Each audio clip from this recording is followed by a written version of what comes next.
నా తమ్ముడు అనంత్. ఆ గ్యాంగ్ కి లీడర్ మా స్కూల్ జూనియర్ కబీర్.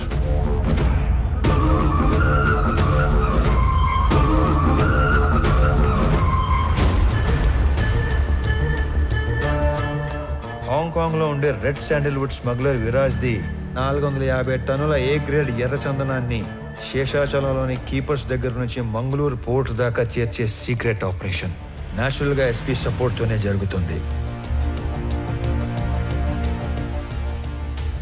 కానీ ఎస్పీ దేవానంద్ కన్ను 100 కోట్లు విలువ చేసే విరాజ్ టోటల్ కన్సైన్మెంట్ మీద పడింది.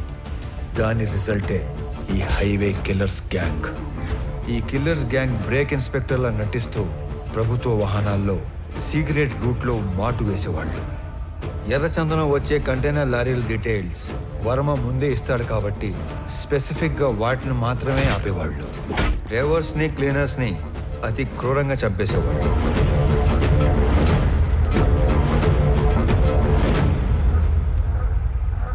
ఆఖరి కంటైనర్ తర్వాత పోర్టుకి బయలుదేరిన వర్మకి రివర్స్లో వస్తున్న కంటైనర్ కనిపించింది. వెతుకుతూ వెళ్ళిన వర్మ కిల్లర్స్ గ్యాంగ్ కంటపడ్డాడు. ఏం చేస్తున్నారా ఇక్కడ? కంటైనర్లు తొప్పేయడమేంట్రా? ఎవర్రా మీ అందరు నా కొడకలారా? నేను ఎక్కడో చూశాను రా. ఏ వర్మ, వీడిది మా పక్కూరేరా? అరే అరే అడిగి తిరిగి సంబంధం లేదురా. అరే ప్లీజ్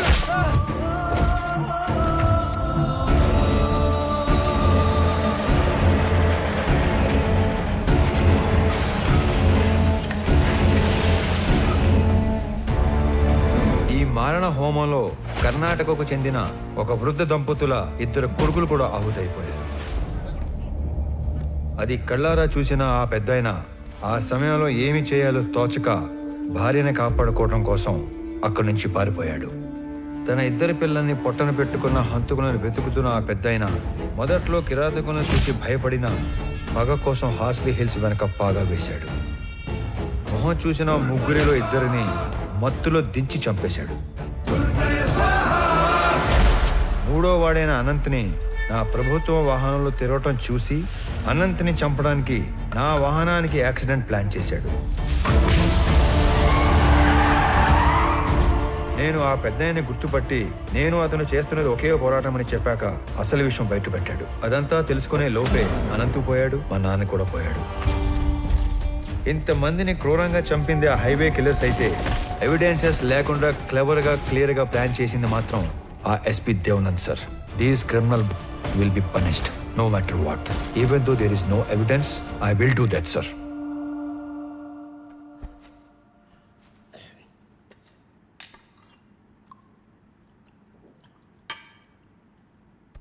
నువ్వు చెప్పింది వింటే నాకే భయం వేస్తుంది.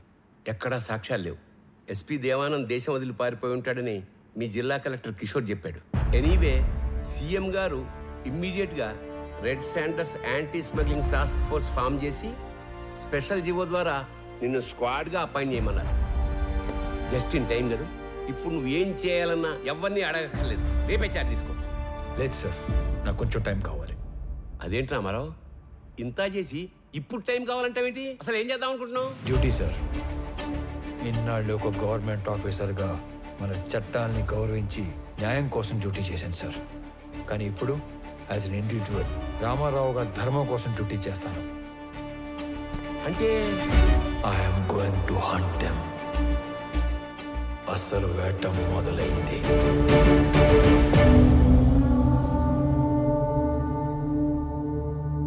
మీ రామారావు నాకు ఫోన్ చేసి చెప్పేంత వరకు ఈ కొండల వెనకాల ఇంత జరిగిందని, ఇంత మరుగుందని ఎవ్వడికి తెలియదు. ఇదేంద్ర స్వామి, తలలోడి కింద పడుతున్నాయి. సర్లే గాని ఇరంపరం తెలియకుండా ఈ బాడీలని గవర్నమెంట్ హాస్పిటల్కి చేర్చలేను. ఈ ఒక్క ముసలాడి 2 పిల్లల బాడీలు కాకుండా మిగతా శవాల వివరాలు ఒక్క రామారావు తప్ప చంపినాడు కూడా తెలిసి ఉండదు అనుకుంటా. ఏమైనా ఎప్పుడో సంవత్సరం క్రితం జరిగిన దాన్ని వెంటాడి మరీ సాధించాడుగా మొత్తానికి. ఇంతకి ఏడా మనిషి వచ్చేస్తాడు సార్. ఎవరినో చూసి వస్తానని వెళ్ళాడు. అయ్యో స్వామి, ఆ రకం చూసి వచ్చే రకం కాదు బా, కాల్చి వచ్చే రకం.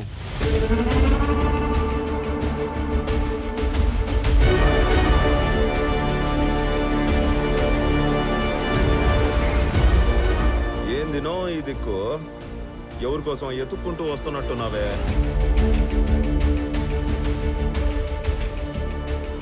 నీకోసమేరా. రే చప్పట్లు కొట్టుండ్రా నా. నువ్వు యాది కనిపెట్టగలిగినా నన్ను కనిపెడతావనే అనుకోనేలే. సీఎం ఆఫీస్ నుంచి ఎప్పుడైతే నేను ఎస్పీని పర్ఫెక్ట్గా టార్గెట్ చేశానో ఎవిడెన్సెస్ లేకుండా చేయటానికి గ్యాంగ్ లీడర్ అయిన నిన్ను చంపడానికి కిరాయి గ్యాంగ్ అని పెట్టాడు. ఆ రోజు టౌన్ సెంటర్లో కిరాయి గ్యాంగ్ చంపడానికి వచ్చింది నన్ను కాదురా, నిన్ను. మీ ఎస్పీ వాడు తప్పించుకోవడానికి ఏం చేస్తాడో నాకు తెలుసు. ఇన్ఫ్యాక్ట్ నీ ఫోటో చూశాకే అన్ని డాట్స్ని కనెక్ట్ చేయగలిగాను. అవునా? మా గురించి అంతా తెలిసి ఇక్కడికి యాదానికి ఉత్త చేతులతో ఒక్కడివే వచ్చినావనా? మేము చంపేస్తాం కదనా. ఈ చేతుల్లో చావటానికి రాలేదురా.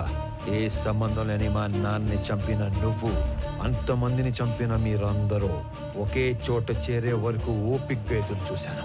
మీలో ఏ ఒక్కడికి రేపనే రోజు ఉండదు.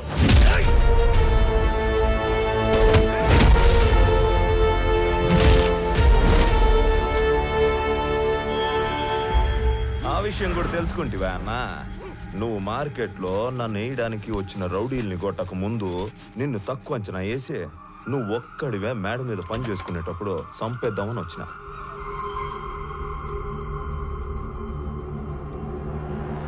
నీ ముసలోడు నన్ను పట్టుకోవాలనే గింజుకున్నాడు.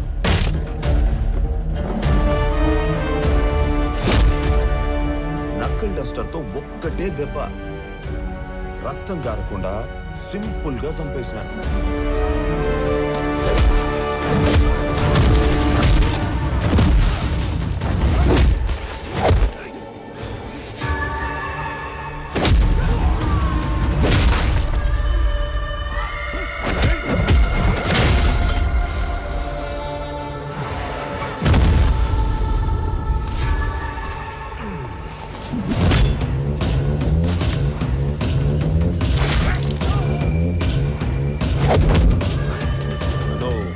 నీకు కూడా టైం వచ్చేసిందనా?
చాలునా, ఇంక చాలు.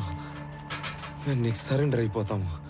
మమ్మల్ని మన్నించి పోలీసులకు అప్పగించు. ఇప్పటికే నువ్వు బతకాల్సిన దానికంటే ఎక్కువ బతికేశావు.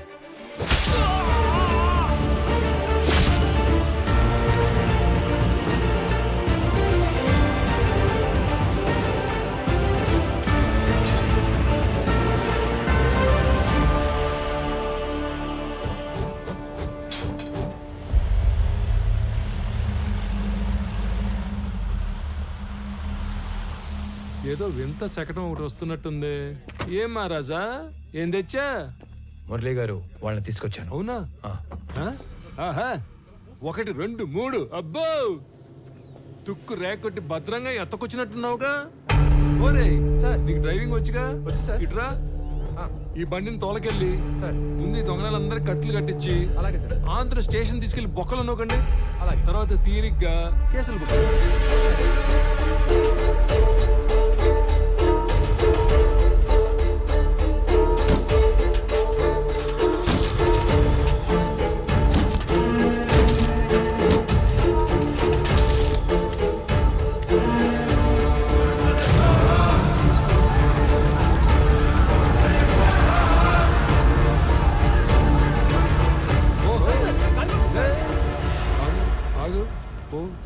పోరా స్వామి పో. సరే సార్.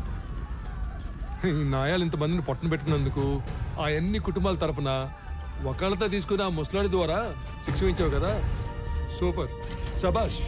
అది సరే గాని వాళ్ళల్లో కొంతమందిని ఆడేడో వేసేసి ఈడ మసిపూసి మారేడుకాయ చేసినట్టున్నావుగా. నువ్వు మాట్లాడు, నువ్వెందుకు మాట్లాడతావు? ఏమ్మా పబ్లిక్ ఇష్టపతాలకు మీరేనా? రండి.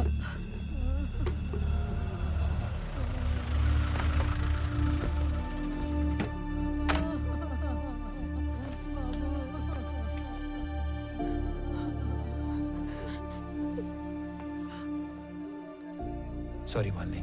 నేను చెప్పాల్సిన మాటది అన్నింటికి కలిపి సారీ. సురేంద్ర తాలూకు ఎవరమ్మా? బాడీ రెడీగా ఉంది, తీసుకెళ్ళండి. అన్యాయం రా ఇది. ఇంతమందిని చంపేశారు. కబీర్ గ్యాంగ్ ని క్లోజ్ చేసి మొత్తానికి ఒక ఎండింగ్ ఇచ్చాం. ఎండింగ్ కాదు, బిగినింగ్.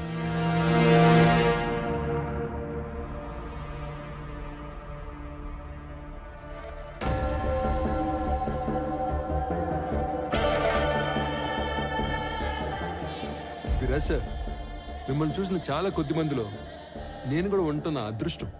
నేను మీకు మాట ఇచ్చినట్టుగానే మా జిత్తులమారి ఎస్పీ మాల్ ఎక్కడ దాచిపెట్టాడో ఆ మ్యాప్ కూడా తెచ్చేశారు. నాకది 2 రోజుల ముందే తెలుసు. నా మాల్ని వాడు కర్ణాటక బార్డర్లో కోకుముతి హిల్స్ పక్కనున్న లేకులో దాచాడని కూడా తెలుసు.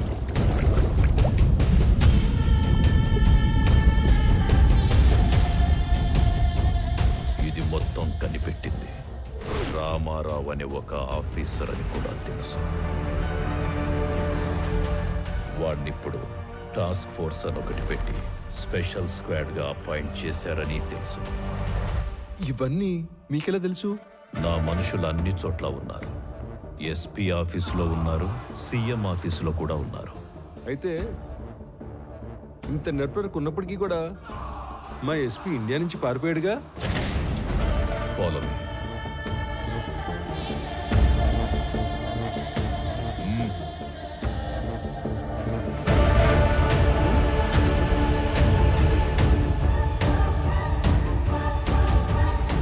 ఇకపై వీడి ప్లేస్ నీది.